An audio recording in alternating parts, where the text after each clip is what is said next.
আসসালামু আলাইকুম, welcome to Faiza mom USA. আশা করি সবাই ভালো আছেন। আল্লাহর রহমতে আমরাও ভালো আছি। যারা আমাদের ফেসবুক পেজটি ফলো করেন নাই, প্লিজ আমাদের ফেসবুক পেজটি ফলো করে দিবেন আর অবশ্যই একটি শেয়ার করে দিবেন আমাদের ভিডিওটি।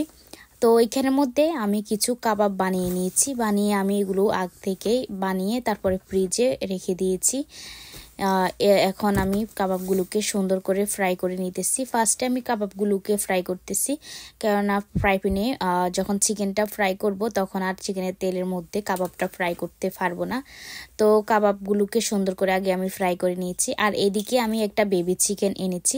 তো বেবি চিকেনটাকে সুন্দর করে আমি ক্লিন করে নিয়েছি, পরিষ্কার করে নিয়েছি। এখন হালকা একটু মশলাপাতি দিয়ে আমি চিকেনটাকে ম্যারিনেট করে এগুলোকে আমি ফ্রাই করে নিব, চিকেনটাকে ফ্রাই করে নিব। তো আমি এরকম আস্ত চিকেন রান্না করতে আমার থেকে অনেক ভালো লাগে। তো আমি এদিকে মশলাটাকে সুন্দর করে কষে আমি চিকেনটা রান্না করে নিয়েছি।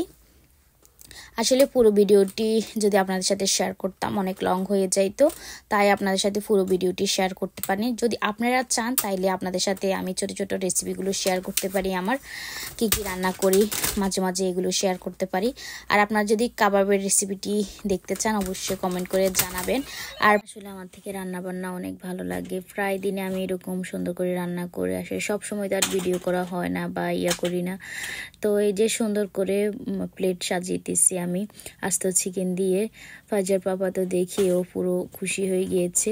ও ভাবতেছি যে প্রতিদিন তো ছুটির দিনে খাওয়াই, তো আজকে কাজ করে আসলে মানে পরের দুদিন ওর অফ, তো ভাবলাম ও তো বাসায় নাই, তো একটা সারপ্রাইজ দেওয়াই যায়। তো বাসায় আসি ঢুকে দেখবে যে টেবিলের মধ্যে সুন্দর খাবারের আয়োজন। তো আমি কাবাব, ডিম, চিকেন, শসা সব কিছু দিয়ে সুন্দর করে প্লেটটাকে সুন্দর করে সাজিয়ে নিচ্ছি। আসলে আমি মানে এইটাই আমার একটা খারাপ অভ্যাস যে মানুষ রান্না করলে একটু লবণ দেখে যে ঠিক আছে কিনা। আমি জাল লবণ কোনো কিছুই দেখি না, খাবারের সময় একসাথে দেখি। তো পাইজা পাপা বলতেছে যে মাশাল্লাহ এত মজা হয়েছে যে বলার বাইরে।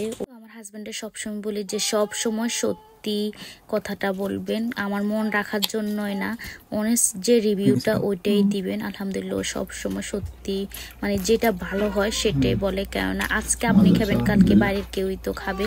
তো সব সময় সত্যি কথাই বলবেন যেন ভালোভাবে সুন্দর করে আর রান্না করতে পারি। তো ওনার মুখ থেকে অনেস্ট রিভিউটাই শুনুন। অনেকদিন পরে মনে হইতেছে দেশীয় খাওয়া খাইতেছি, দেশের স্বাদ। বাংলাদেশের সবকিছু যেরকম স্বাদ এটা সেম এরকম স্বাদ লাগতেছে। সারপ্রাইজ হয়ে গেছেন না আজকে? সেরকম আসলে অনেক মজা হয়েছে। আলহামদুলিল্লাহ আলহামদুলিল্লাহ। থ্যাংক ইউ নাইস একটা রিভিউ দেওয়ার জন্য।